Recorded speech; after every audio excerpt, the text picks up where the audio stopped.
કેમ છો વિદ્યાર્થી મિત્રો? ઈ અભ્યાસ સુધ લર્નિંગ એપ પર આપ સૌ વિદ્યાર્થી મિત્રોનું હાર્દિક સ્વાગત છે। મિત્રો આપણે ભણી રહ્યા છીએ ધોરણ 12 કોમર્સ અને આપણા સબ્જેક્ટનું નામ છે એકાઉન્ટ।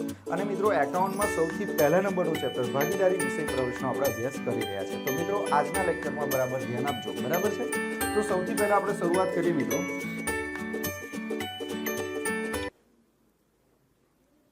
અમુક વાર તમારા દાખલામાં આ રીતે એક શબ્દ આવશે, ચોખ્ખો નફો।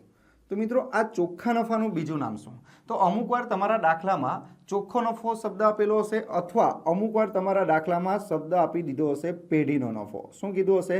પેઢીનો નફો। તો મિત્રો ગભરાવું નહીં, જો તમારા દાખલામાં પેઢીનો નફો કીધો હોય તોય ચોખ્ખો નફો સમજી લેવાનો, બરાબર? કાં તો અમુક વાર ખાલી નફો શબ્દ કીધું હોય તો પણ તમારે એ ચોખ્ખા નફો જ માનવાનો, બરાબર? તો મિત્રો અહીંયા આપણે ચોખ્ખો નફોની અહીંયા રકમ લખવાની, બરાબર સમજો મિત્રો। આ જે ચોખ્ખો નફો છે એ ચોખ્ખા નફાનું બીજું પણ એક નામ છે।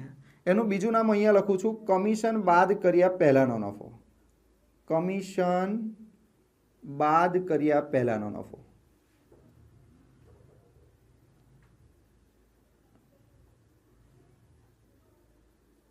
તો મિત્રો બરાબર ધ્યાન આપજો।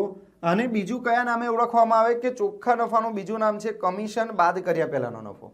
એનો મતલબ કે એવો નફો કે જેમાંથી કમિશન બાદ કર્યું નથી, એટલે એને એવું કહી શકાય કે કમિશન બાદ કર્યા પહેલાનો નફો, બરાબર છે? એટલે એના ત્રણ નામ થયા। એક તો તમે એને ચોખ્ખા નફાથી પણ ઓળખી શકો, પેઢીનો નફો એટલે પણ ચોખ્ખો નફો થાય, અથવા કમિશન બાદ કર્યા પહેલાનો નફો પણ તમે કહી શકો। હવે આ જે રકમ હોય એ રકમમાંથી તમારે બાદ કરી દેવાનું મિત્રો કમિશન, બરાબર? તો આ કમિશન ભાગીદારનું કમિશન પણ હોઈ શકે અથવા મેનેજરનું કમિશન પણ હોઈ શકે। તો કમિશનની રકમ તમારે અંદરથી શું કરી દેવાની છે? તો કે માઇનસ કરી દેવાની છે। એટલે અહીંયા હું કૌંસમાં લખું છું, કૌંસનો મતલબ થાય માઇનસ। એટલે મિત્રો તમારો જે ચોખ્ખો નફો હતો એ ચોખ્ખા નફામાંથી તમે કમિશન બાદ કરી નાખ્યું। હવે તમને જે નફો મળશે એ નફાને કહેવાશે વહેંચણી પાત્ર નફો। કયો નફો કહેવાશે ને? વહેંચણી પાત્ર નફો, વહેંચણી પાત્ર નફો। ને મિત્રો આ જે વહેંચણી પાત્ર નફો હોય એ નફાને તમે ભાગીદારો વચ્ચે વહેંચી શકો। તો મિત્રો આ જે વહેંચણી પાત્ર નફો છે એ વહેંચણી પાત્ર નફાનું પણ એક બીજું નામ છે। હવે તમે સમજવાનો પ્રયત્ન કરો। અહીંયા તમને શું કીધું? ચોખ્ખો નફો। ચોખ્ખો નફો એટલે શું? તો કે કમિશન બાદ કર્યા પહેલાનો નફો। એટલે મિત્રો આ જે નફો છે એ કમિશન બાદ કર્યા પહેલાનો છે। હવે તમે એમાંથી કમિશન બાદ કરી નાખ્યું એટલે તમને કયો મળે? તો કમિશન બાદ કર્યા પછીનો નફો મળે। એટલે વહેંચણી પાત્ર નફાનું બીજું નામ છે કમિશન બાદ કર્યા પછીનો નફો। કમિશન બાદ કર્યા પછીનો નફો, પછીનો નફો। એટલે મિત્રો અમુક વાર કેવું થાય કે આપણે શબ્દમાં જ અટવાઈ જઈએ, કે આપણને શબ્દ ના ખબર હોય કે આનો મતલબ શું થાય। તો મિત્રો શાંતિથી આ વિડીયોને તમે શાંતિથી જુઓ। અત્યારે મેં જે લખાયું એના વિશે થોડું વિચારો કે સર શું કહેવા માંગે છે। જ્યારે તમારા દિમાગમાં આ કોન્સેપ્ટ ક્લિયર થાય પછી તમે વિડીયોને આગળ ચલાવો તો જ તમને ખબર પડશે। તમે પહેલાં તમારી જાતને એવું પૂછો કે ભાઈ વહેંચણી પાત્ર નફો એટલે શું? તો એનો જવાબ તમારે જાતે જ શોધવાનો કે ભાઈ વહેંચણી પાત્ર નફો એટલે કમિશન બાદ કર્યા પછીનો નફો। પછી તમારે એવો પ્રશ્ન કરવાનો, ભાઈ ચોખ્ખો નફો એટલે શું? તો કે ચોખ્ખા નફાનું એક બીજું નામ છે તો કે પેઢીનો નફો। અમુક વાર દાખલામાં ખાલી નફો કીધો હોય અથવા એનું બીજું નામ કમિશન બાદ કર્યા પહેલાનો નફો। એટલે મિત્રો અમુક વાર તમારા દાખલામાં ચોખ્ખો નફો આપી દીધો હોય તો એમાંથી તમે કમિશન બાદ કરો તો તમને વહેંચણી પાત્ર નફો મળે। ચાલો હવે બીજી રીતે, અમુક વાર તમને વહેંચણી પાત્ર નફો આપી દીધો હોય, વહેંચણી પાત્ર નફો એટલે એનું બીજું નામ શું છે? કમિશન બાદ કર્યા પછીનો નફો। તો આપણે અહીંયા લખીએ કમિશન બાદ કર્યા પછીનો નફો, કમિશન બાદ કર્યા પછીનો નફો। તો મિત્રો કમિશન બાદ કર્યા પછીનો નફો અહીંયા લખી દેવાનો। હવે સમજો મિત્રો અહીંયા શું કીધું છે? કમિશન બાદ કર્યા પછીનો નફો। એનો મતલબ કે આમાંથી કમિશન બાદ થઈ ગયું છે, કમિશન માઇનસ થઈ ગયું છે। તો હવે આપણે આમાં કમિશન પ્લસ કરીએ। ચાલો, કમિશન બાદ કર્યા પછીનો જે નફો છે એનું બીજું નામ શું કહેવાશે? તો કે એનું બીજું નામ છે વહેંચણી પાત્ર નફો। કયો નફો? વહેંચણી પાત્ર નફો, વહેંચણી પાત્ર નફો, બરાબર? હવે આમાં કમિશન તમારે પ્લસ કરવાનું। કેમ પ્લસ કરવાનું? તો કે સ્ટુડન્ટ આ જે નફો છે એ નફામાંથી તો કમિશન બાદ થઈ જ ગયું છે, કમિશન માઇનસ થઈ ગયું છે। હવે જે કમિશન માઇનસ થયું એ કમિશનને જો તમે પ્લસ કરી નાખો મેનેજરનું કમિશન તમે અંદર પ્લસ કરી નાખો, બરાબર છે, તો હવે તમને જે મળશે એને કયો નફો કહેવાશે? તો કે એને તમે ચોખ્ખો નફો કહી શકો. કયો નફો કહી શકો? ચોખ્ખો નફો કહી શકાય, અથવા એને કહેવાય કમિશન બાદ કર્યા પહેલાનો નફો. બોલો, આટલું ક્લિયર? તો મિત્રો સમજવાનો પ્રયત્ન કરજો. એકદમ ડીપમાં આપણે જવાનું છે, બરાબર, પણ ડીપમાં આપણે ક્યારે જઈ શકીએ? જ્યારે તમને પહેલા તો આટલા પોઈન્ટ ખબર હોવા જોઈએ, બરાબર છે મિત્રો. ફરીવાર આને બરાબર ધ્યાનથી તમે શીખી લેજો, બરાબર છે. હવે આપણે આગળનું સ્ટેપ કરીએ. તો હવે જે ભાગીદાર હોય મિત્રો આપણા, બરાબર, જે ભાગીદાર હોય કાં તો મેનેજર હોય, તો ભાગીદાર અને મેનેજરને કમિશન આપવાનું હોય. તો ભાગીદાર અને મેનેજરને કમિશન બે રીતે આપી શકાય, બરાબર. એ કઈ બે રીતે આપી શકાય એ હું તમને બોર્ડ પર સમજાવીશ. તો અહીં ધ્યાન આપજો મિત્રો. હવે આ આપણે થોડું વાર સાફ કરી દઈએ. ચાલો, તો ભાગીદારને કમિશન અથવા મેનેજરને કમિશન, એટલે આપણે આવું લખી શકીએ,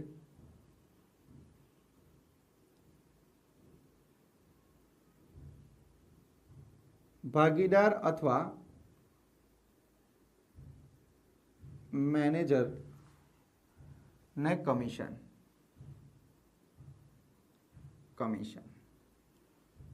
બરાબર. ભાગીદાર અથવા મેનેજરને આપણે શું આપવાનું હોય મિત્રો? કમિશન આપવાનું હોય.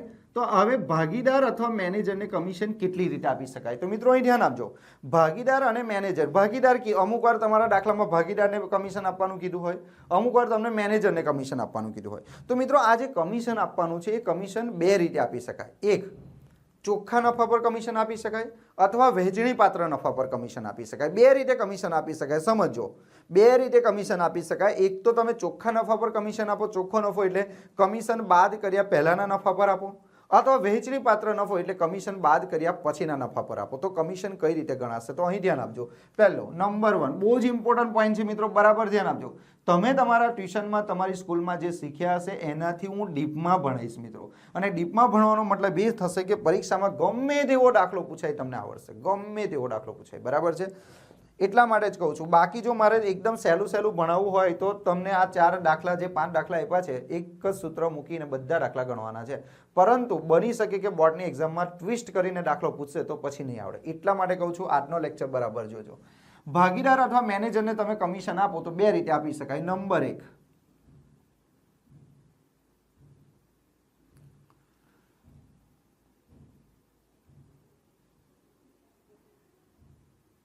ચોખ્ખા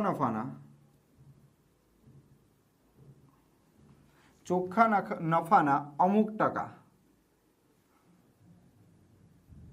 ચોખ્ખા નફાના અમુક ટકા કમિશન આપવાનું હોય.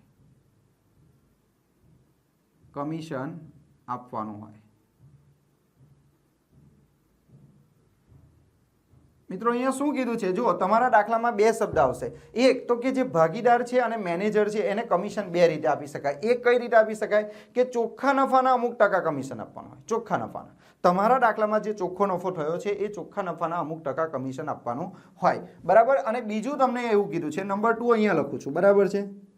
નંબર 2 અહીંયા લખું છું, અહીં ધ્યાન આપજો, બરાબર. અહીંયા કમિશન બાદ કર્યા પછીના, કમિશન બાદ કર્યા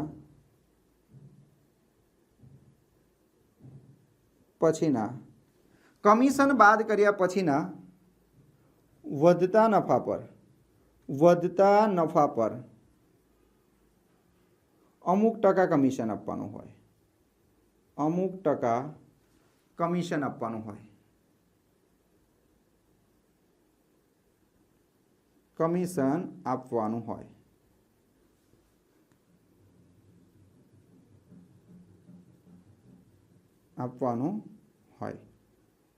બરાબર છે. તો મિત્રો આમાં પાછા બે રીતે કમિશન આપી શકાય અને આમાં પણ બે રીતે પાછું કમિશન આપી શકાય. કેવી રીતે સમજજો, બરાબર છે. આમાં 4 દાખલા ટોટલ પૂછાય. અહીંયા તમને શું કીધું? ચોખ્ખા નફો. ચોખ્ખો નફો એટલે કયો નફો બોલો તો? કમિશન બાદ કર્યા પહેલાનો નફો. તો ચોખ્ખા નફાનું બીજું નામ શું? કમિશન બાદ કર્યા પહેલાના નફા પર, બરાબર.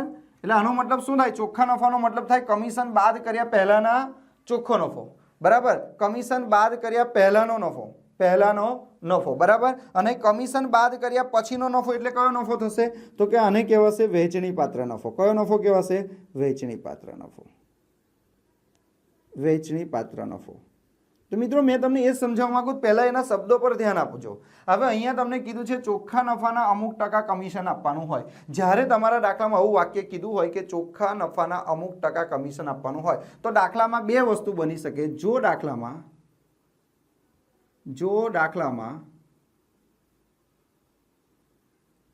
ચોખ્ખો નફો આપી દીધો હોય, ચોખ્ખો નફો આપ્યો હોય, બરાબર? જો તમારા દાખલામાં ચોખ્ખો નફો આપી દીધો હોય તો મિત્રો કમિશનનું સૂત્ર શું થાય? તો કમિશનનું સૂત્ર થશે ચોખ્ખો નફો ગુણ્યા કમિશનના ટકા. ચોખ્ખો નફો ગુણ્યા કમિશનના ટકા છેદમાં 100. મિત્રો આ સૂત્રનો તમારે ઉપયોગ કરવાનો. ફરી વાર સમજાવું છું, બરાબર ધ્યાન આપજો. અહીંયા શું કીધું છે? ચોખ્ખા નફાના અમુક ટકા કમિશન આપવાનું હોય. તમારા દાખલામાં એવું કીધું છે કે તમને જે કમિશન આપવાનું છે એ કમિશન શાની ઉપર આપવાનું છે? ચોખ્ખા નફા પર. અને તમારા દાખલામાં ચોખ્ખો નફો જ આપી દીધો હોય. મિત્રો એક વસ્તુ યાદ રાખો, તમારે જે કમિશન આપવાનું છે એ શાની ઉપર આપવાનું છે? ચોખ્ખા નફા પર. અને ચોખ્ખો નફો જો તમારા દાખલામાં આપી દીધું હોય તો ડાયરેક્ટ આ સૂત્ર મૂકી દેવાનું. અને પરીક્ષામાં તમારા 12મા ધોરણમાં મોટા ભાગે આ દાખલો પૂછાય છે. આ દાખલો, બરાબર છે? હજુ જો આ દાખલામાં ટ્વિસ્ટ કરીને તમારે પૂછવું હોય, પરીક્ષામાં ટ્વિસ્ટ કરી, એવું પૂછાતું નથી, પણ હું તમને શીખવાડી દઉં છું. જો પૂછાઈ જાય તો તમારા દાખલામાં શું કીધું હોય? દાખલામાં કીધું હોય કે ચોખ્ખા નફાના અમુક ટકા કમિશન આપવાનું છે, બરાબર? પરંતુ તમારા દાખલામાં ચોખ્ખો નફો ના આપ્યો હોય, ચોખ્ખો નફો ના આપ્યો હોય, એની જગ્યા પર કમિશન બાદ નફો આપ્યો હોય. કમિશન બાદ કર્યા પછીનો નફો. કમિશન બાદ કર્યા પછીનો નફો, અથવા એને શું કહેવાય? વહેંચણી પાત્ર નફો આપેલો હોય. વહેંચણી પાત્ર નફો આપેલો હોય, બરાબર છે? અહીંયા શું કીધું? જો દાખલામાં ચોખ્ખો નફો આપેલો હોય, અને અહીંયા જો દાખલામાં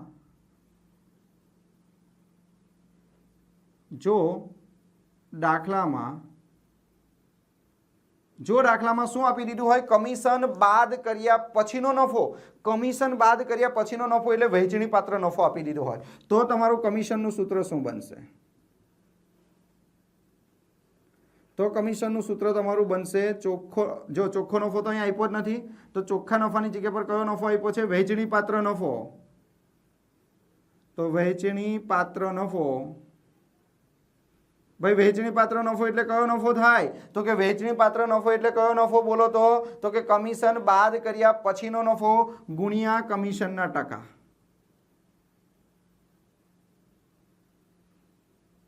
કમિશનના ટકા.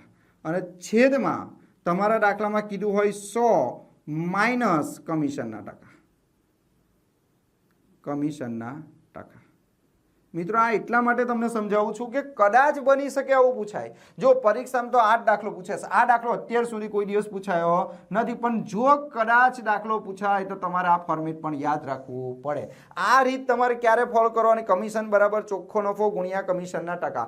આ રીતનો તમારો ઉપયોગ ક્યારે કરવાનો? જ્યારે તમારા દાખલામાં ચોખ્ખા નફાના અમુક ટકા કમિશન આપવાનું કીધું હોય, અને બીજી વસ્તુ કે દાખલામાં ચોખ્ખો નફો જ આપ્યો હોય. ચોખ્ખા નફા પર કમિશન આપવાનું કીધું હોય, ચોખ્ખો નફો જ આપેલો હોય, તો તમારે આ સૂત્રનો ઉપયોગ કરી નાખવાનો. પણ અમુક વાર જો તમારા દાખલામાં તમને ફેલ કરવા હશે, તો અમુક વિદ્યાર્થીને એવું છે, સર આ કઈ કન્ફ્યુઝન તમે કરો છો સર? ખાલી અમને તો 2 સૂત્ર કરાવેલા છે, એક આ સૂત્ર ને એક નીચેવાળું સૂત્ર લખાઈશ, એ જ કરાવીશ, બીજું કંઈ નહીં કરે. અરે સ્ટુડન્ટ, તમે 2 સૂત્ર કરીને જશો ને જો પરીક્ષામાં અલગ પૂછાય તો તમે શું કરશો? એટલે મિત્રો યાદ રાખો, આ બંને પૂછાઈ શકે છે તમને. કંઈ જરૂરી નથી કે આ જ પૂછાય ને આ જ પૂછાય. પણ અત્યાર લગીને સ્કૂલમાં ટ્યુશનમાં 2 જ સૂત્ર ભણાવે છે, એક આ સૂત્ર અને એક અહીંયા હું સૂત્ર લખીશ તે, બરાબર? પણ યાદ રાખજો મિત્રો, આવું પણ પૂછાઈ શકે. આ સૂત્રનો ઉપયોગ તમારે ક્યારે કરવાનો? જ્યારે તમારા દાખલામાં કમિશન શાની ઉપર આપવાનું હોય? ચોખ્ખા નફા પર કમિશન આપવાનું કીધું હોય, અને તમારા દાખલામાં ચોખ્ખો નફો ના આપ્યો હોય, પરંતુ ચોખ્ખા નફાની જગ્યા પર શું આપી દીધું હોય? વહેંચણી પાત્ર નફો. બરાબર, તો આ સૂત્રનો ઉપયોગ તમારો થાય. આ પૂછાતું નથી એટલે કેન્સલ કર્યું, બરાબર, પણ બની શકે આ વર્ષે પૂછાઈ જાય, તો આ સૂત્ર તમારે એકવાર યાદ રાખવાનું. બરાબર. હવે બીજું કીધું છે કમિશન બાદ કર્યા પછીના વધતા નફા પર. જો અહીં કમિશન શાની ઉપર આપવાનું હતું, અહીંયા તમારે કમિશન આપવાનું હતું ચોખ્ખા નફા પર. ચોખ્ખા નફા પર એટલે કમિશન બાદ કર્યા પહેલાના નફા પર. અહીંયા કીધું છે કમિશન બાદ કર્યા પછીના વધતા નફા પર અમુક ટકા કમિશન આપવાનું છે. બરાબર. અહીંયા કમિશન બાદ કર્યા પછીનો નફો એટલે વહેંચણી પાત્ર નફો. તો અહીંયા જો દાખલામાં ચોખ્ખો નફો આપ્યો હોય, કયો નફો આપ્યો હોય, ચોખ્ખો નફો આપ્યો હોય, તો મિત્રો અહીંયા ધ્યાન આપો. અહીંયા તમારે જે કમિશન ગણવાનું છે, કમિશન શાની ઉપર ગણવાનું છે, વહેંચણી પાત્ર નફા પર. પરંતુ જો તમારા દાખલામાં ચોખ્ખો નફો આપી દીધો હોય, દાખલામાં કયો નફો આપેલો હોય, ચોખ્ખો નફો. જો તમારા દાખલામાં ચોખ્ખો નફો આપી દીધો હોય તો કમિશનનું સૂત્ર થશે કમિશન બરાબર ચોખ્ખો નફો ગુણ્યા કમિશનના ટકા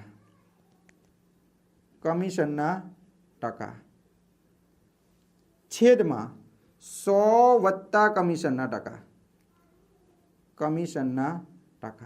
તો મિત્રો અહીં ધ્યાન આપજો. મોસ્ટ આઈએમપી સૌથી વધારે આ દાખલો પૂછાય છે પરીક્ષામાં.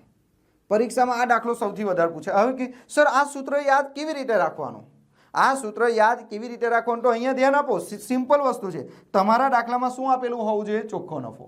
અને કમિશન શાની ઉપર ગણવાનું હોય તો કે વહેંચણી પાત્ર નફા પર. વહેંચણી પાત્ર નફો શબ્દ નહીં કીધો હોય અમુક વાર વહેંચણી પાત્ર શબ્દની જગ્યા પર શું કીધું હશે, કમિશન બાદ કર્યા પછી. જો શબ્દ યાદ રાખો, કમિશન બાદ કર્યા પછી વધતા નફા પર અમુક ટકા કમિશન આપવાનું હોય. અમુક ટીચર લોકો એવી રીતે પણ યાદ રખાવે છે કે જો તમારા દાખલામાં 2 વખત કમિશન શબ્દ આવે, કયો, કેટલી વખત, 2 વખત કમિશન શબ્દ આવે તો આ સૂત્રનો ઉપયોગ કરો, અને 1 વખત કમિશન શબ્દ આવે તો આ સૂત્રનો ઉપયોગ કરો.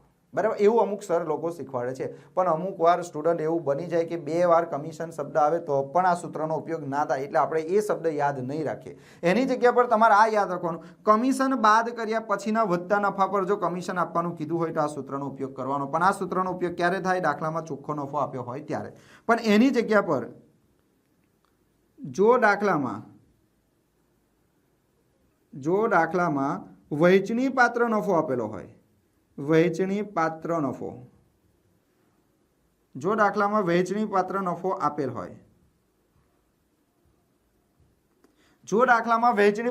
આપેલ હોય, તો કમિશન કઈ રીતે ગણાશે, તો કમિશન બરાબર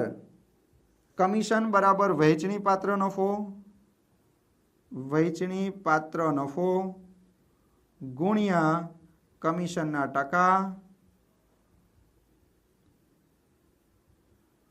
ટકા છેદમાં 100. આ સૂત્રનો તમારે ઉપયોગ કરવાનો. હવે તમને પ્રશ્ન થાય સર તમે તો 4 સૂત્ર લખાવ્યા, અમારે કયું સૂત્ર, તો જો સૌથી વધારે આ સૂત્ર પૂછાય, સૌથી વધારે બીજા નંબર પર આ સૂત્ર. એટલે તમારી પરીક્ષામાં ટોટલ 3 સૂત્રનો આપણે ઉપયોગ કરવાનો છે. 1, આ 2 અને આ 3. આ 3 સૂત્ર, આ સૂત્ર પણ તમારું પૂછાય છે. એટલે ટોટલ 3 સૂત્રનો તમારો ઉપયોગ કરવાનો. આ સૂત્ર મોટા ભાગે પૂછાતું નથી, હા, પણ તમને કન્ફ્યુઝ કરવા માટે આ પૂછાઈ શકે છે. એટલા માટે મેં તમને 4 વસ્તુ લખાઈ દીધું. ખબર પડે છે. અહીંયા શું કીધું છે, જો પહેલામાં ચોખ્ખા નફા પર અમુક ટકા કમિશન અને ચોખ્ખો નફો આપી દીધો હોય તો ડાયરેક્ટ આ સૂત્ર આવે, ચોખ્ખો નફો ગુણ્યા કમિશનના ટકા છેદમાં 100. અહીંયા ચોખ્ખા નફા પર કમિશન ગણવાનું કીધું હોય પણ ચોખ્ખો નફો ના આપ્યો હોય, એની જગ્યા પર શું આપ્યું હોય, વહેંચણી પાત્ર નફો, તો આ સૂત્રનો ઉપયોગ કરવાનો. બરાબર છે.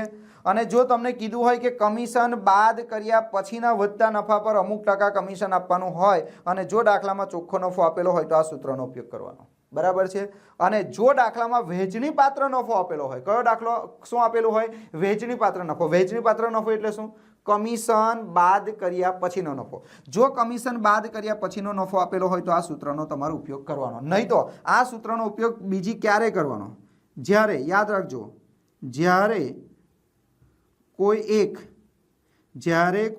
એક ભાગીદારના નફા પરથી સમગ્ર પેઢીનો નફો શોધવાનો હોય, સમગ્ર પેઢીનો નફો શોધવાનો હોય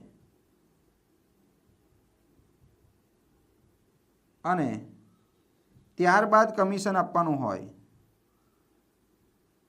કમિશન આપવાનું હોય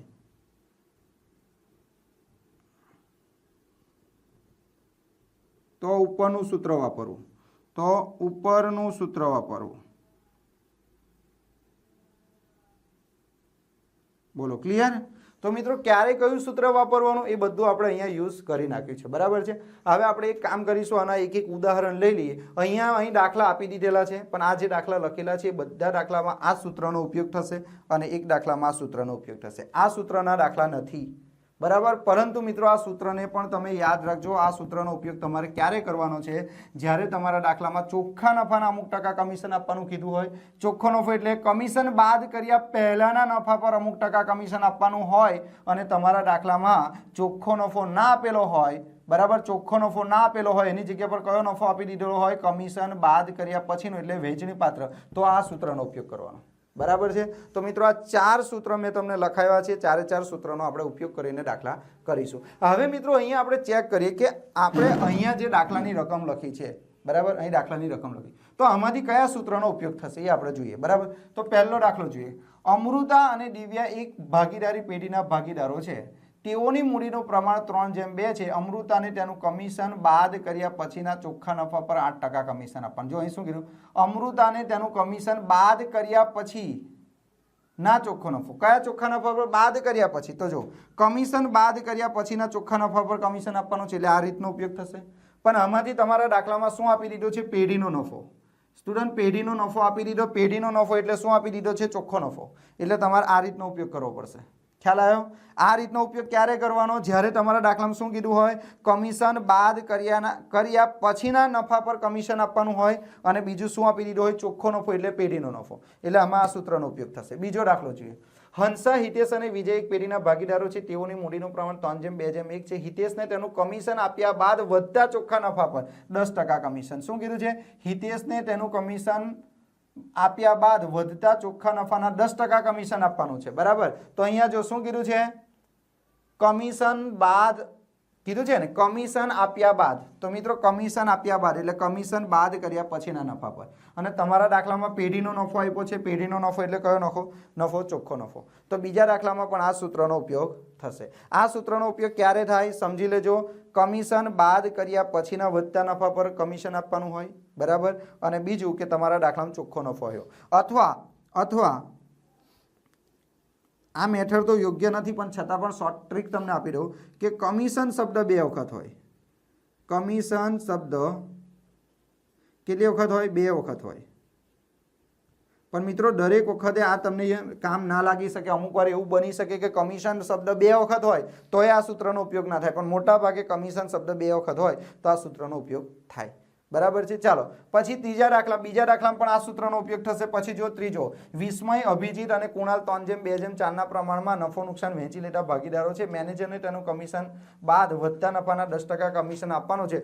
અભિજીતના ભાગે 30% નફો આવે છે, તો મેનેજરના કમિશનની ગણતરી કરો. મિત્રો આ દાખલામાં શું કીધું છે? જો આ દાખલામાં અભિજીતનો શું આપી દીધો છે? નફો. તો કોઈ એક ભાગીદારનો નફો આપી દીધો છે. તો કોઈ એક ભાગીદારના નફા પરથી તમારે સમગ્ર પેઢીનો નફો શોધવો પડશે અને પછી કમિશન આપવું પડશે. એટલે આ રીતે જ્યારે કોઈ એક ભાગીદારના નફા પરથી, જો કોઈ એક ભાગીદારનો નફો આપી દીધો છે 30,000, તો જ્યારે કોઈ એક ભાગીદારના નફા પરથી સમગ્ર પેઢીનો નફો શોધવાનો હોય અને ત્યારબાદ કમિશન આપવાનું હોય તો ઉપરનું સૂત્ર વાપરવાનું. એટલે આ સૂત્રનો ઉપયોગ તમારે કરવો. જો અહીંયા કમિશન શબ્દ 2 વખત જ છે, આ કમિશન 1, બરાબર, અને બીજું કમિશન શબ્દ આ છે, તો પણ તમારું સૂત્ર આ યુઝ થશે. આ સૂત્ર યુઝ નહીં થાય. એટલે હું કહું છું કે આ કમિશન વાળું યાદ રાખવાની જરૂર નથી. કમિશનની જગ્યા પર તમારે શું યાદ રાખવાનું? બરાબર છે, આ શબ્દ યાદ રાખવાનો. કમિશન બાદ કર્યા પછીનો નફો કીધો હોય અને તમારા દાખલામાં ચોખ્ખો નફો આપી દીધો હોય તો તમારે આ સૂત્રનો જ ઉપયોગ કરવાનો, બરાબર. ને આ સૂત્રનો ઉપયોગ ક્યારે કરવાનો? જ્યારે તમારા દાખલામાં શું કીધું હોય? કમિશન બાદ કર્યા પછીના વધતા નફા પર કમિશન આપવાનું હોય અને દાખલામાં વહેંચણી પાત્ર નફો આપ્યો હોય, કાં તો આવું કીધું હોય કોઈ એક ભાગીદારના નફા પરથી સમગ્ર પેઢીનો નફો શોધવાનો હોય અને પછી કમિશન આપવાનું હોય, તો આ પદ્ધતિ થશે, બરાબર છે. તો મિત્રો એવી રીતે બધા દાખલામાં એ જ કરવાનું છે. તો ચાલો આપણે દાખલાની શરૂઆત કરીએ, બરાબર છે. પહેલા શું કીધું છે? અમૃતા અને દિવ્યા એક પેઢીના ભાગીદારો છે. પેઢીના ભાગીદારો છે તેઓની મૂડીનું પ્રમાણ, સ્ટુડન્ટ મૂડીના પ્રમાણ સાથે આપણે કોઈ લેવા દેવા નથી. અમૃતાને તેનું કમિશન બાદ કર્યા પછીના ચોખ્ખા નફા પર કેટલું કમિશન આપવાનું? 8%. જો વર્ષના અંતે પેઢીનો નફો 96,876 હોય તો અમૃતાને કુલ કેટલી રકમ મળશે? તો અહીં ધ્યાન આપજો, અહીં ધ્યાન આપજો. સૌથી પહેલા તમારે કમિશન શોધી નાખવાનું. તો કમિશન શોધવા માટે તમારે શું લખી દેવું પડશે? અહીંયા ચોખ્ખો નફો ગુણ્યા કમિશનના ટકા.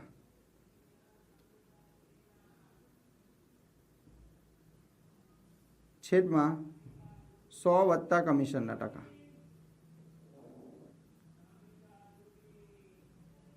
ચલો, ચોખ્ખો નફો કેટલો આપી દીધો છે જુઓ તો 96,876. કેટલા ટકા કમિશન આપવાનું છે? 8. છેદમાં આપણે લખીએ 100 વત્તા 8. તો કરો કેટલા થશે? ડાયરેક્ટ કરવા હોય તો કેટલા થાય? તો કે 96,876 ગુણ્યા 8 છેદમાં 108. તો અહીં તમારો જવાબ આવી જશે 96,876 ગુણ્યા 8 96,876 ગુણ્યા 8 ભાગ્યા 108. તો મિત્રો અહીંયા તમારું કમિશન આવશે ₹71.76. તો સ્ટુડન્ટ 71.76 તમારું કમિશન આવી ગયું. આ કમિશન કોને આપવાનું છે? અમૃતાને. તો આ અમૃતાનું કમિશન. આ કોનું કમિશન આવ્યું? અમૃતાનું. મિત્રો તમને ખબર પડી ને આ સૂત્રનો ઉપયોગ કેમ કર્યો? તમારા દાખલામાં બે શબ્દ જોવાનું. કમિશન કેવી રીતે આપવાનું? કમિશન બાદ કર્યા પછીનો નફો. કમિશન બાદ કર્યા પછીના નફા પર. કમિશન બાદ કર્યા પછીના નફા પર કમિશન આપવાનું હોય અને પેઢીનો નફો દાખલામાં આપી દીધો હોય, પેઢીનો નફો. બરાબર, આ બે શબ્દ જ્યારે તમારા દાખલામાં દેખાય એટલે આ સૂત્રનો ઉપયોગ કરવાનો. બરાબર, ચાલો થઈ ગયું. હવે તમારે શું શોધવું પડશે? નંબર 2. અહીંયા તમને કે અમૃતાને કુલ કેટલી રકમ મળશે? તો મિત્રો અમૃતાની રકમ તમારે શોધવી હોય તો અમૃતાને બે રકમ મળે. એક અમૃતાને કમિશન મળે અને નફામાં ભાગ પણ કમિશનને મળશે ને. તો મિત્રો નફામાં ભાગ શોધવો હોય, કોઈ પણ ભાગીદારનો નફામાં ભાગ શોધવો હોય તો પહેલા વહેંચણી પાત્ર નફો શોધવો પડે.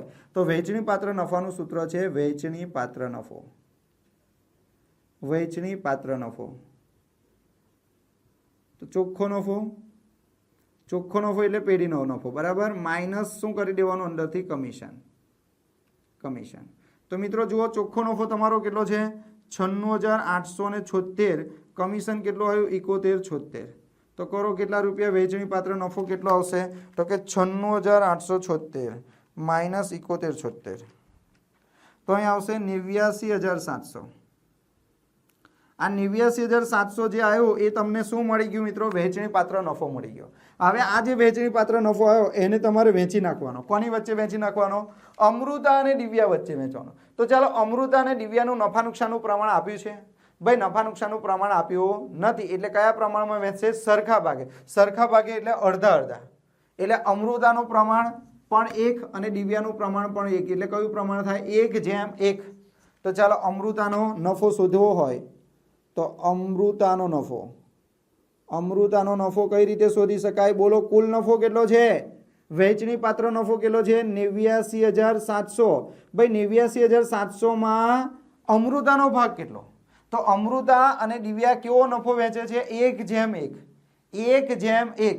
તો જો અમૃતાનું પ્રમાણ કેટલું? 1. તો અહીં લખી દેવાનો 1 અને બંનેનું ટોટલ 1 ને 1 2 એટલે છેદમાં કેટલા લખી દેવાના? 2.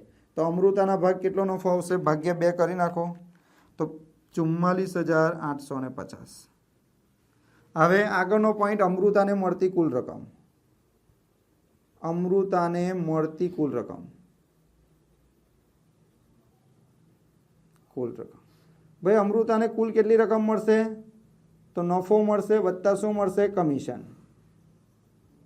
તો નફો કેટલો મળ્યો? 44,850 અને 71.76 એને શું મળ્યો? કમિશન મળ્યું ને 71.76. તો ટોટલ કરી દો તો થશે 52,026. આટલા રૂપિયા મળશે અમૃતાને ટોટલ. બોલો, ક્લિયર? તો આ સૂત્રનો ઉપયોગ કેમ થયો તે ખબર પડી ગઈ ને. ચાલો આગળ બીજો દાખલો જુઓ. હંસા, હિતેશ અને વિજય એક પેઢીના ભાગીદારો છે. તેઓની મૂડીનું પ્રમાણ 3:2:1 છે. ભાઈ મૂડીના પ્રમાણ સાથે આપણે કોઈ લેવા દેવા નથી. આપણે નફા નુકસાનના પ્રમાણ સાથે લેવા દેવા છે. તો નફા નુકસાનનું પ્રમાણ આપ્યું નથી. એનો મતલબ એવો થાય કે 3 ભાગીદારો નફો કયા પ્રમાણમાં વહેંચતા હશે? સરખા. ચાલો, હિતેશને તેનું કમિશન આપ્યા બાદ વધતા ચોખ્ખા નફાના 10% કમિશન આપવાનું છે. જો વર્ષના અંતે પેઢીનો નફો 1,65,000 હોય તો હિતેશને કુલ કેટલી રકમ મળશે? મિત્રો આમાં પણ પેલું સૂત્ર આવશે. કેમ? જો અહીંયા તમારે કમિશન શાની ઉપર આપવાનું છે? કમિશન બાદ આપ્યા બાદ વધતા ચોખ્ખા કમિશન આપ્યા બાદ એટલે વહેંચણી પાત્ર નફા પર શોધવાનું છે. તો મિત્રો બીજા નંબરના દાખલામાં પણ આ સૂત્ર આવશે. તો આપણે કમિશન શોધવું હોય તો આ રીતે શોધી શકાય. કમિશન બરાબર ચોખ્ખો નફો એટલે કે પેઢીનો નફો, ચોખ્ખો નફો ગુણ્યા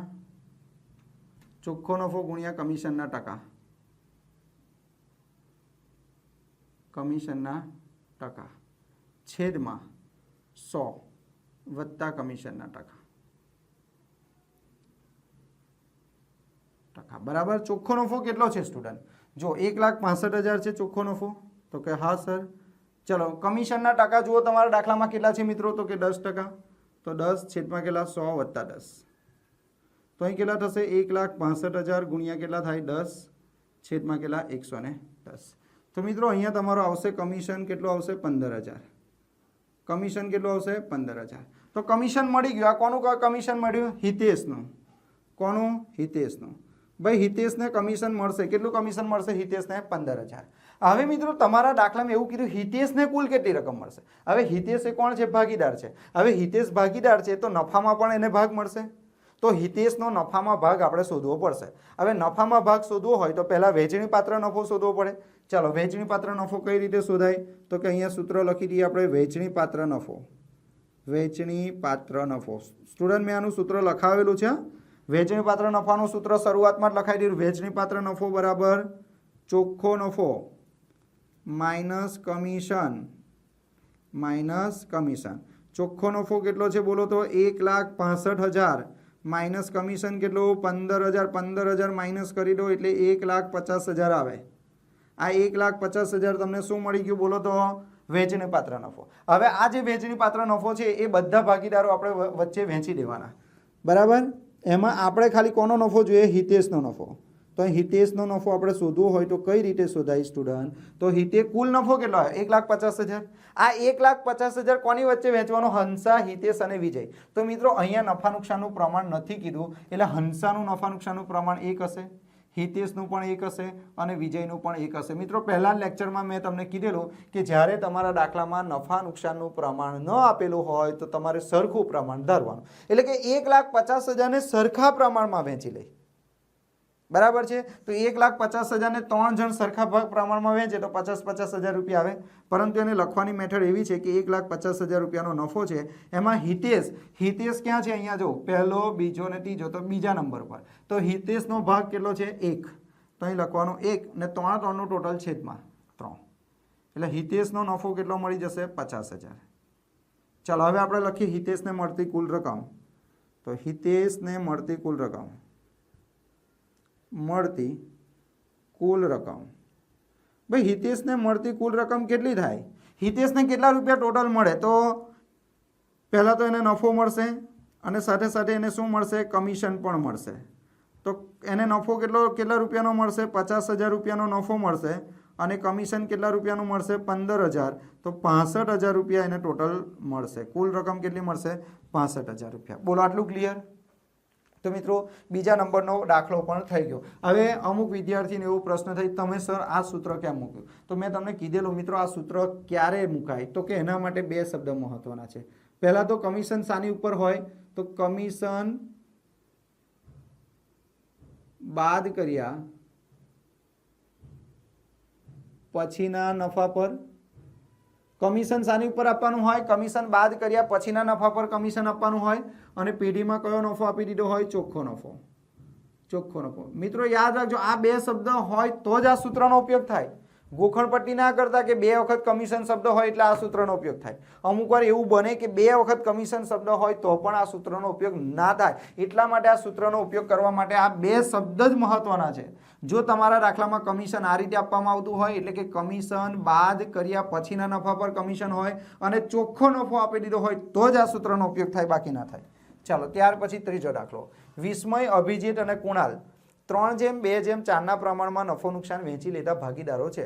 મેનેજરને તેનું કમિશન બાદ વધતા નફામાં, જો કમિશન બાદ કર્યા પછીનો નફો થયો ને, વધતો નફો એટલે પછીનો નફો કહેવાય, 10% આપવાનું છે અને અભિજીતના ભાગે કેટલો નફો છે? 30,000. તો મેનેજરના કમિશનની ગણતરી કરો. અહીં ધ્યાન આપજો મિત્રો.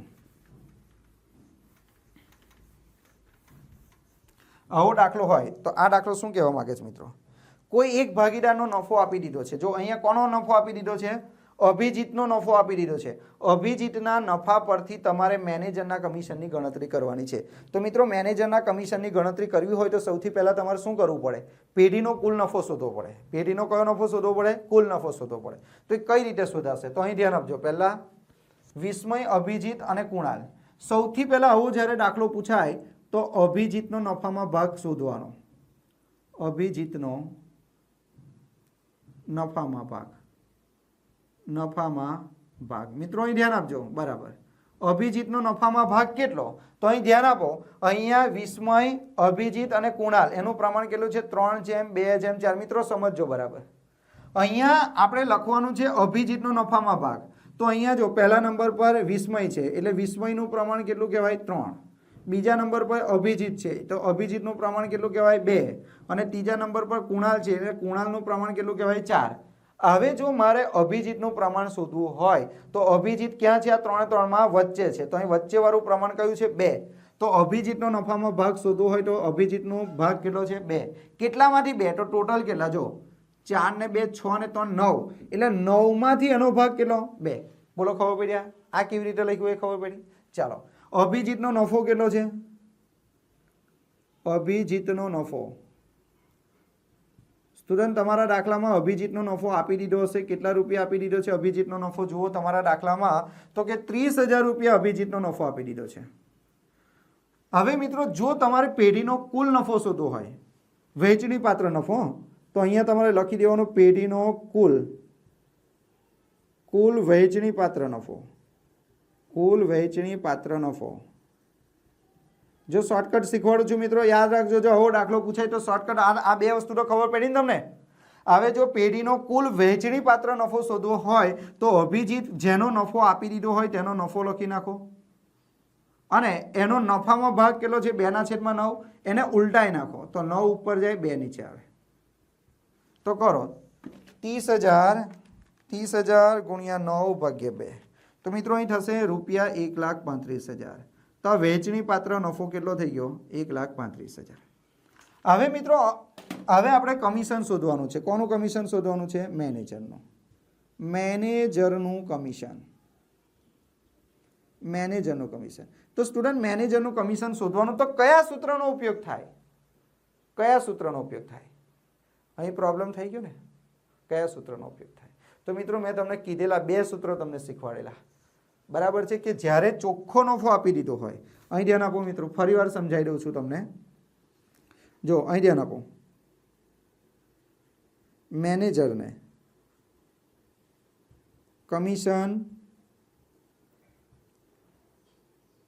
કમિશન આપ્યા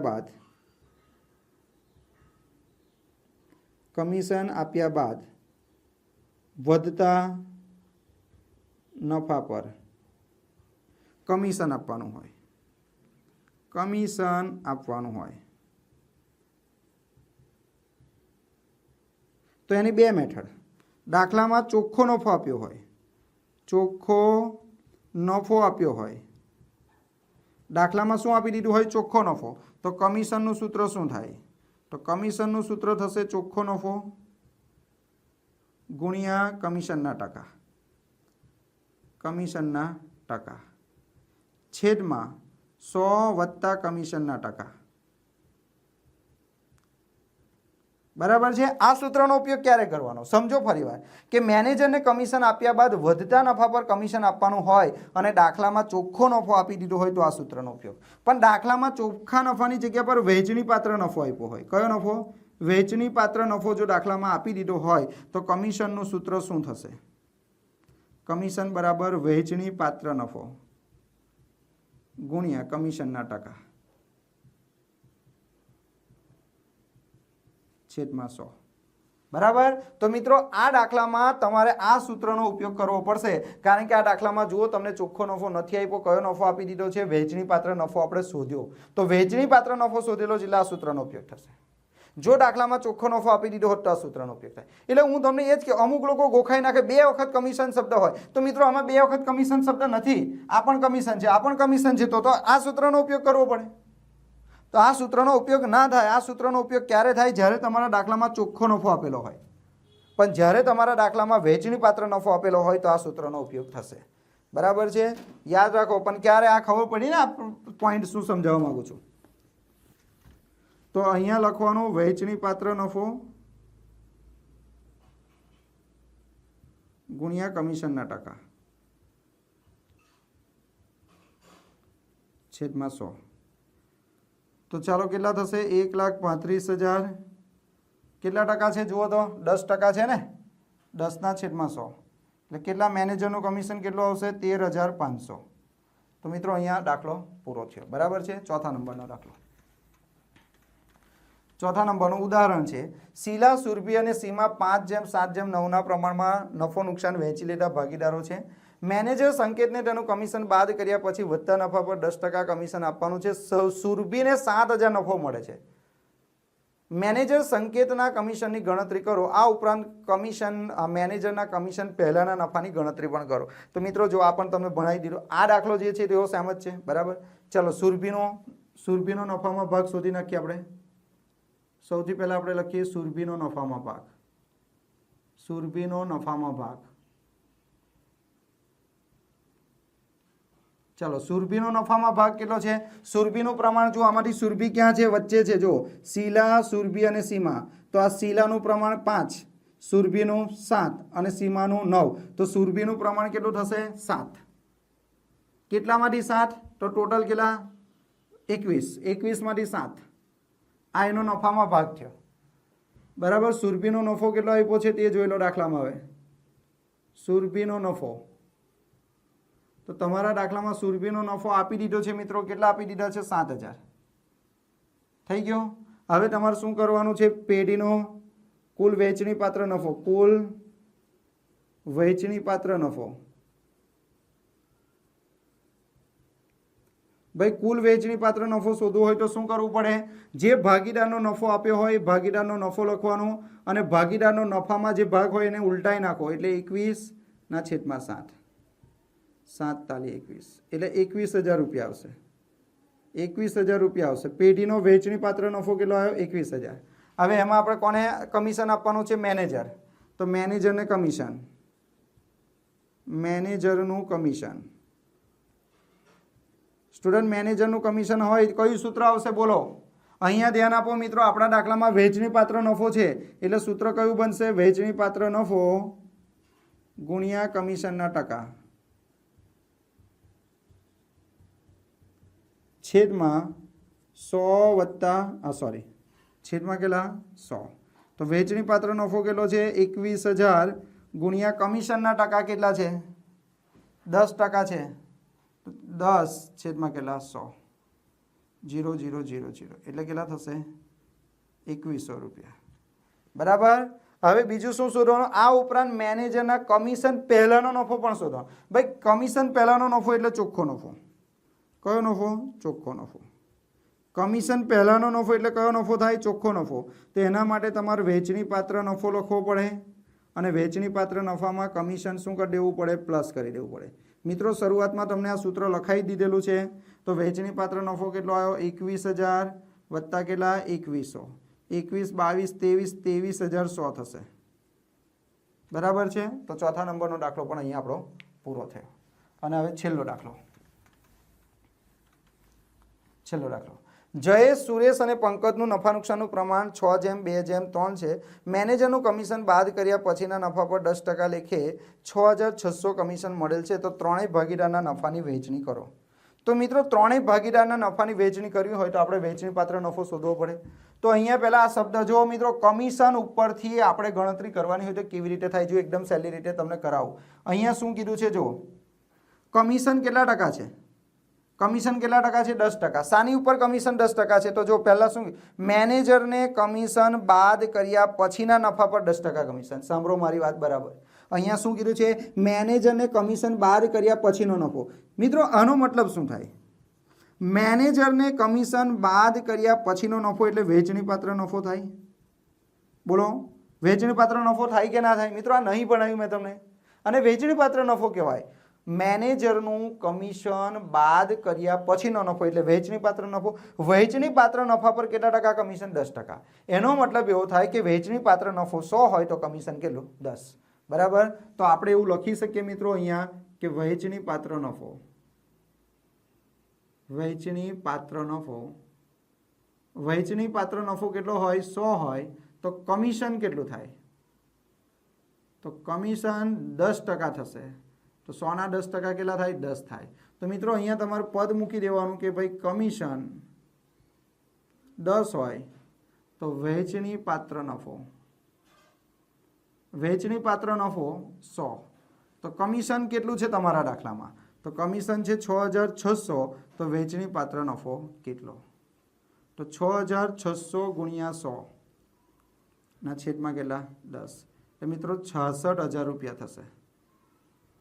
આ કયો નફો આવ્યો? વહેંચણી પાત્ર નફો. બરાબર.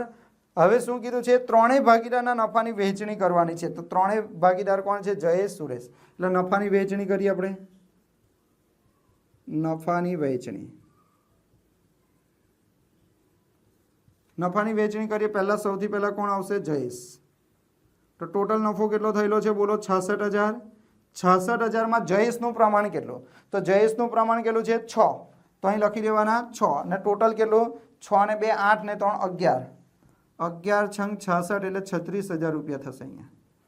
એટલે જયેશને 36,000 મળશે. ચાલો સુરેશને કેટલા મળે? સુરેશ તો 66,000 ગુણ્યા, ચાલો સુરેશનું પ્રમાણ કેટલું છે? 2. તો 2ના છેદમાં ટોટલ કેટલું થાય? 11. તો 11 છંગ 66, 11 છંગ 6, 6 દુના 12,000. 12,000. સુરેશ પછી કોણ છે? પંકજ. પંકજ એટલે 66,000 ગુણ્યા એનું પ્રમાણ કેટલું છે? 3. 3ના છેદમાં 11 એટલે અહીં કેટલા થશે? 18,000. બરાબર. તો મિત્રો આ દાખલો પણ અહીંયા પૂરો થયો. બરાબર છે.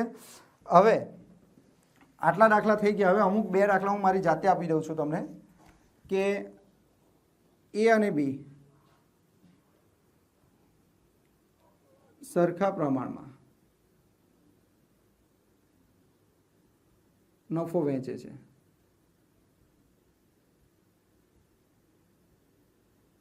પેઢીનો ચોખ્ખો નફો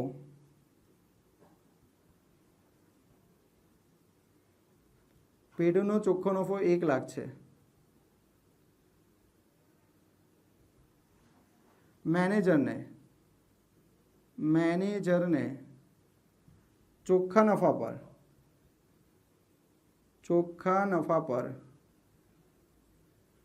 10% કમિશન આપવાનું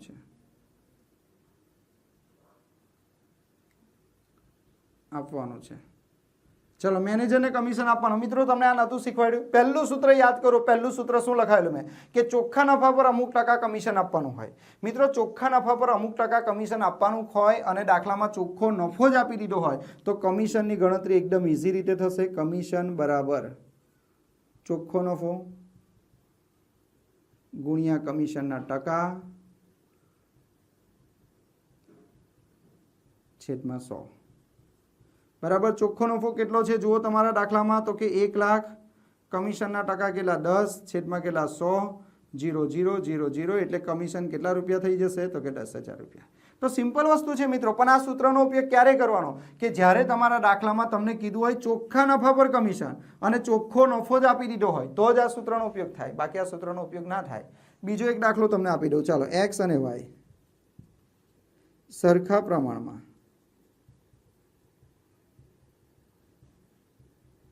નફો નુકસાન વહેંચે છે. પેઢીનો ચોખ્ખો નફો 2 લાખ છે. મેનેજરને ચોખ્ખા નફા પર 10% કમિશન 10% કમિશન આપવાનું છે. તો મિત્રો ચાલો આની કમિશનની ગણતરી કરીએ તો કેવી રીતે થશે કમિશનની ગણતરી. તો અહીંયા આપણે લખી દેવું પડે કમિશન બરાબર ચોખ્ખો નફો ગુણ્યા કમિશનના ટકા છેદમાં કેટલા 100. ચાલો ચોખ્ખો નફો કેટલો છે તો કે ચોખ્ખો નફો 2 લાખ રૂપિયા છે ગુણ્યા કેટલા તો કે 100 છેદમાં કેટલા 100 સોરી કમિશનના ટકા કેટલા 10 તો 0,000 તો 20,000 રૂપિયા કમિશન થાય. બરાબર છે. આ કયા નંબરનું સૂત્ર છે? પહેલા નંબરનું સૂત્ર મેં તમને લખાવેલો. પહેલા નંબરના સૂત્રમાં તમને એવું કીધેલું હતું કે ચોખ્ખા નફા પર કમિશન આપવાનું હોય. શાની ઉપર? ચોખ્ખા નફા પર કમિશન આપવાનું કીધું હોય. જો અહીં કીધું છે ચોખ્ખા નફા પર કમિશન આપવાનું હોય અને દાખલામાં ચોખ્ખો નફો આપ્યો હોય તો આ સૂત્રનો તમારો ઉપયોગ કરવાનો. 2 શબ્દ યાદ રાખવાનું. ચોખ્ખા નફા પર કમિશન આપવાનું કીધું હોય, ચોખ્ખો નફો જ આપ્યો હોય. પણ આ દાખલો ગૂંચવવા માટે તમને ઉલટું પૂછાઈ શકે. અહીં ચોખ્ખા નફાની જગ્યા પર તમારા દાખલામાં કીધું હોય કમિશન બાદ નફો, એટલે અથવા વહેંચણી પાત્ર નફો હોય. વહેંચણી પાત્ર નફો ચાલો અહીંયા વહેંચણી પાત્ર નફો કેટલો થઈ જાય 90,000. તો આ સૂત્રનો ઉપયોગ ના થાય મિત્રો. કેમ? કારણ કે આ દાખલામાં તમે જુઓ, આ દાખલામાં શું કીધું છે કે એ અને બી સરખા પ્રમાણમાં નફો નુકસાન વહેંચે છે. પેઢીનો વહેંચણી પાત્ર નફો 90,000. મેનેજરને ચોખ્ખા નફા પર કેટલા ટકા કમિશન? 10%. તો અહીં સૂત્ર નંબર કયું લાગશે? બીજું. ખબર પેલી બાજુ લખ્યું હતું તો કમિશન બરાબર, આવું પૂછાતું નહીં પણ કરાવી દઉં છું, કમિશન બરાબર વહેંચણી પાત્ર નફો ગુણ્યા કમિશનના ટકા છેદમાં 100 માઇનસ કમિશનના ટકા. તો વહેંચણી પાત્ર નફો કેટલો છે? 90,000. કમિશનના ટકા કેટલા? 10 છેદમાં 100 માઇનસ 10. તો અહીં 90,000 ગુણ્યા 10 છેદમાં કેટલા? 90. એટલે અહીંયા કમિશન કેટલો આવશે? 10,000. બોલો ક્લિયર? તો આ સૂત્રનો ઉપયોગ ક્યારે થાય એ ખબર પડી ગઈ. આ સૂત્ર જો મેં બધા 4 સૂત્રો તમને કરાયા. પહેલા તમને ત્રીજા નંબરનું સૂત્ર કરાયું, પછી ચોથા નંબરનું કરાયું, પછી પહેલા નંબરનું, પછી બીજા નંબરનું. પણ આ મહત્વનું નહોતું, આ ઓછું મહત્વનું છે. આ બે વધારે મહત્વના છે એટલે પહેલા કરાવ્યા. બરાબર. આ સૂત્રનો ઉપયોગ ક્યારે થાય કે ચોખ્ખા નફા પર કમિશન આપવાનું હોય પણ ચોખ્ખો નફો ના આપ્યો હોય, એની જગ્યા પર વહેંચણી પાત્ર નફો આપ્યો, તો આ સૂત્રનો યુઝ કરવાનો. બરાબર. તો મિત્રો અહીંયા જેટલા પણ દાખલા હતા એ બધા દાખલા મેં તમને કરાવી દીધા છે. આશા રાખું છું કે તમારા પોઈન્ટ બધા કમ્પ્લીટ થઈ જાય. કોઈ પણ ઇસ્યુ હોય બરાબર તમે મને વોટ્સઅપ કરી શકો છો. મારો નંબર તો તમને ખબર જ હશે, 9972902145 પર તમારે કોઈ પણ કન્ફ્યુઝન હોય તો તમે પૂછી શકો છો. બરાબર. તો મિત્રો આવજો, બાય બાય.